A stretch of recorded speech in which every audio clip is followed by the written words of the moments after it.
This is a project for EDU 541, School and Society, for Dr. Charles Kokiko, by Carla Krochak, September 22nd, 2012. Proposition 3. Teachers are responsible for managing and monitoring student learning.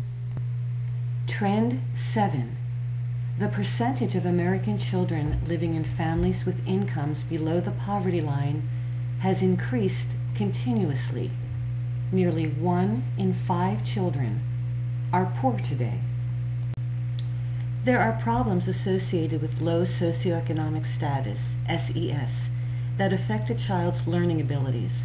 Low SES has an effect on a child's education from the time he or she is conceived throughout his or her life.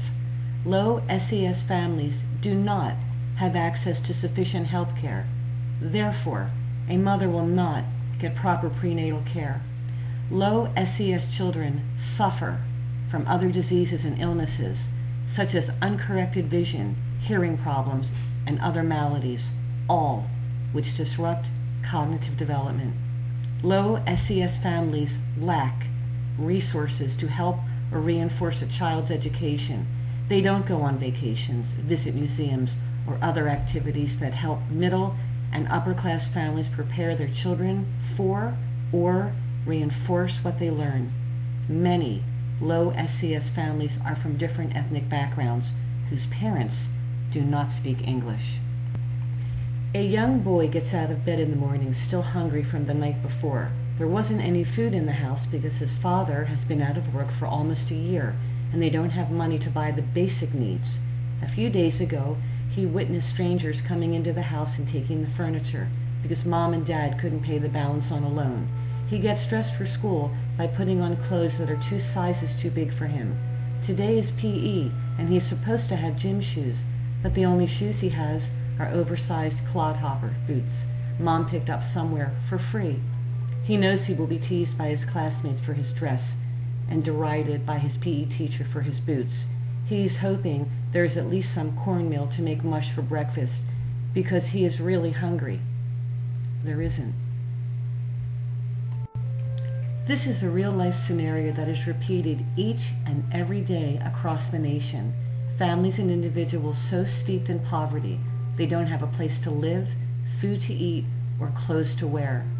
According to Maslow's hierarchy of needs, education takes a back seat in meeting the basic survival needs of food, shelter, and safety. Childhood poverty begins to impact a child from the moment the child enters the school system. A child raised in poverty comes into the system often already behind his or her peers. This has its roots in Maslow's hierarchy of needs.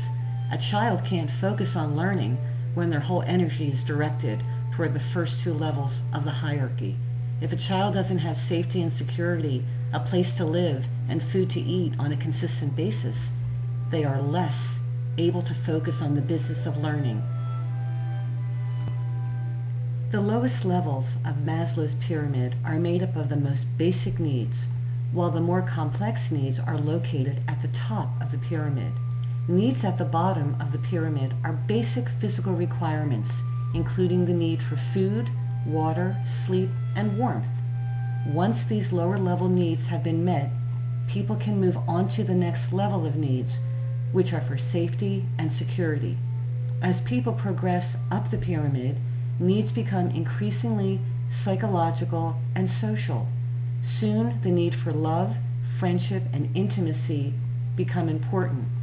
Further up the pyramid, the need for personal esteem and feelings of accomplishment take priority.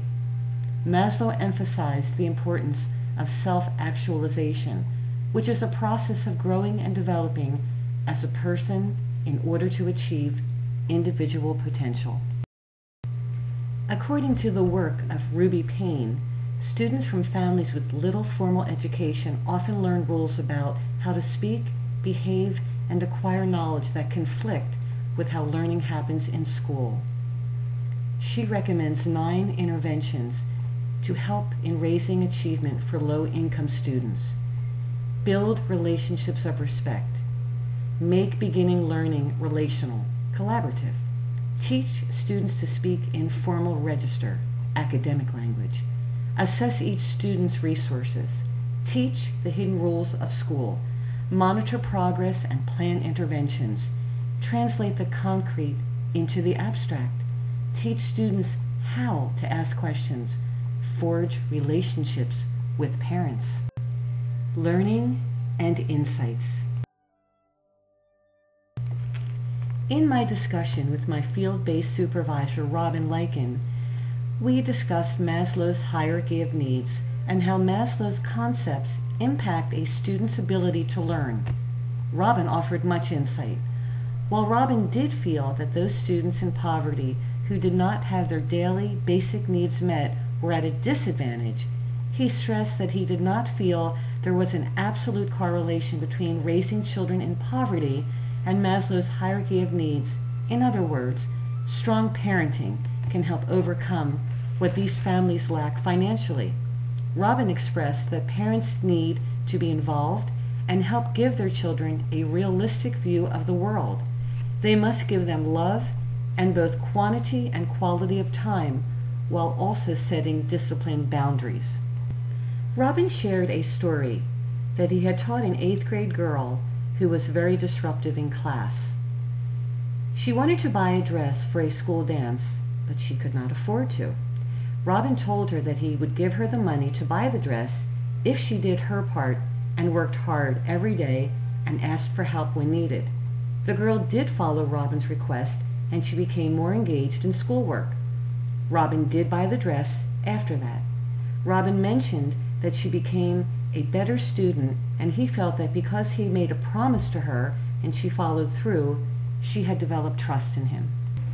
Robin believes that educators must find ways to help children in poverty learn and not to treat them any differently because of their circumstances. His recommendations for teaching children in poverty are as follows. Start each class with exercise.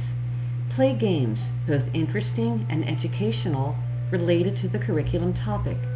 Challenge students and appoint student leaders. Acknowledge a past positive behavior or academic achievement or success a student has had and acknowledge them. My goals. Goal number 1, creating an optimal learning environment through the implementation of brain-based instructional strategies. Through my research and reading, I have become inspired by Eric Jensen and his brain-based learning theories.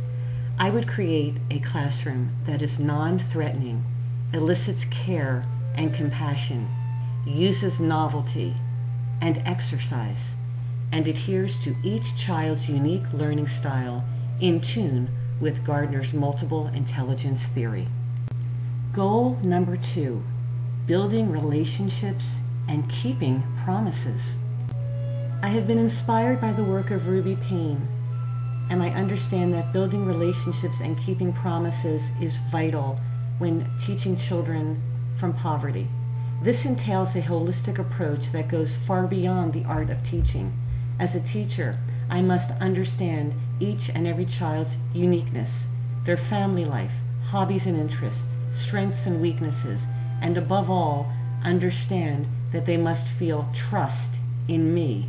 Therefore, I will work to always keep my promises to each child. Goal number 3, maintaining high expectations and believing every child can learn, no matter what the circumstance. As an educator, I have always maintained high expectations and have believed that every child can learn, no matter what the circumstances.